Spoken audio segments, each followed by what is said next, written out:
Prajakeeya people's centric politics ಅಂದ್ರೆ ಎಲ್ಲಾ decisions control policies ಜನದ ಕೈಯಲ್ಲಿ ಇರುತ್ತೆ. ಈ ಕಾನ್ಸೆಪ್ಟ್ ನ ನಮ್ಮ ಉಪೇಂದ್ರ ಸರ್ ಅವರು ತಂದಿದ್ದು. ಲೀಡರ್ಸ್ ನ ಅವ್ರ ಕ್ವಾಲಿಫಿಕೇಶನ್, ಅವ್ರ ಬುದ್ಧಿ, ವರ್ಕ್ ಎಕ್ಸ್ಪೀರಿಯನ್ಸ್ ಮೇಲೆ ಚೂಸ್ ಮಾಡ್ತಾರೆ. ಕ್ಯಾಸ್ಟ್, ಪವರ್, ಇನ್ಫ್ಲೂಯೆನ್ಸ್ ಅಥವಾ ಕಾಸ್ಟ್ ಮೇಲೆ ಚೂಸ್ ಮಾಡಲ್ಲ. ಅಕಸ್ಮಾತ್ ಚೂಸ್ ಮಾಡಿರೋ ಲೀಡರ್ ಚೆನ್ನಾಗಿ ಕೆಲಸ ಮಾಡಿಲ್ಲ ಅಂದ್ರೆ ಪ್ರಜೆಗಳಿಗೆ right to recall and right to reject ಅನ್ನೋ ಪವರ್ ಇರುತ್ತೆ. ಅಂದ್ರೆ ನೀನ್ ಹೋಗಯ್ಯ ಅನ್ಬೇಕು, ನೀನ್ ಸರಿ ಇಲ್ಲ ಅಂದ್ರೆ ಕೆಳಗಿಳಿಯ ಅನ್ಬೇಕು, ರೈಟ್ ಟು ರಿಜೆಕ್ಟ್ ಬರ್ಬೇಕು ಅಲ್ವಾ, ರೈಟ್ ಟು ರೀಕಾಲ್ ಬರ್ಬೇಕು, ಕಾನ್ಸ್ಟಿಟ್ಯೂಷನ್ ಬದಲಾವಣೆಗಳಾಗಬೇಕು. ಪ್ರಜಾಕೀಯ ಅಲ್ಲಿ ಎಲ್ಲ ಟ್ರಾನ್ಸ್ಪರೆಂಟ್ ಆಗಿರುತ್ತೆ.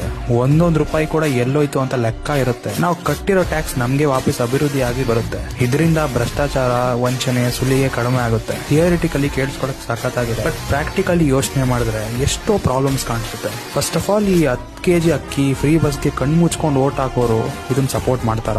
ರಾಜಕಾರಣಿಗಳನ್ನ ಅವ್ರ ಹೀರೋ ಅನ್ಕೊಂಡು ಪೂಜೆ ಮಾಡಿ ಸೆಲೆಬ್ರೇಟ್ ಮಾಡಿ ಅವ್ರಿಗೋಸ್ಕರ ಪ್ರಾಣ ಕೊಡೋ ಪ್ರಜೆಗಳು ಪ್ರಜಾಕೀಯನ ಅರ್ಥ ಮಾಡ್ಕೊಂತಾರ? ಹಿಂದೂ ಮುಸ್ಲಿಂ ಮತ ಡಿವೈಡ್ ಆಗಿರೋ ಬಿಜೆಪಿ ಕಾಂಗ್ರೆಸ್ ಬಿಟ್ಟು ಇದಕ್ಕೆ ವೋಟ್ ಹಾಕ್ತಾರ? ನಮ್ಮ ಈ ಕರಪ್ಟ್ ಪೊಲಿಟಿಕಲ್ ಸಿಸ್ಟಮ್ ಈ ತರ ಹೊಸ ಸಿಸ್ಟಮ್ ನ ತರೋಕ್ ಬಿಡುತ್ತಾ? ಮತ್ತೆ ನಾಳೆ ಪ್ರಜಾಕೀಯ ಬಂದ್ರೆ ಭ್ರಷ್ಟಾಚಾರ ಆಗಲ್ಲ ಅನ್ನೋಕ್ ಏನ್ ಗ್ಯಾರಂಟಿ? ಜನರಿಗೆ ನಿಜವಾಗ್ಲೂ ಡಿಸಿಷನ್ ತಗೊಳಕ್ ಬರುತ್ತಾ? ಈ ಬದಲಾವಣೆಗೆ ಜನ ರೆಡಿ ಇದಾರಾ? ಇದ್ರ ಬಗ್ಗೆ ನಿಮ್ಗೆ ಅನಿಸುತ್ತೆ ಅಂತ ಕಮೆಂಟ್ ಅಲ್ಲಿ ತಿಳಿಸಿ. ಮತ್ತೆ ನಾನು ಈ ವಿಡಿಯೋ ಮುಖಾಂತರ ಯಾವುದೇ ಪಾರ್ಟಿಗೆ ವೋಟ್ ಹಾಕಿ ಅಂತ ಪ್ರಮೋಟ್ ಮಾಡ್ತಾ ಇಲ್ಲ. ಯಾಕಂದ್ರೆ ನಾಳೆ ನನ್ನಿಂದ ಅಥವಾ ಇದೇ ತರ ಕಂಟೆಂಟ್ ಮಾಡ್ತಾ ಇರೋ ಇನ್ಫ್ಲೂಯೆನ್ಸರ್ ಇಂದ ಜನ ಇನ್ಫ್ಲೂಯೆನ್ಸ್ ಆಗಿ ವೋಟ್ ಹಾಕಿ ದೇಶದ ಭವಿಷ್ಯ ಚೂಸ್ ಮಾಡೋದು ಒಳ್ಳೇದಲ್ಲ.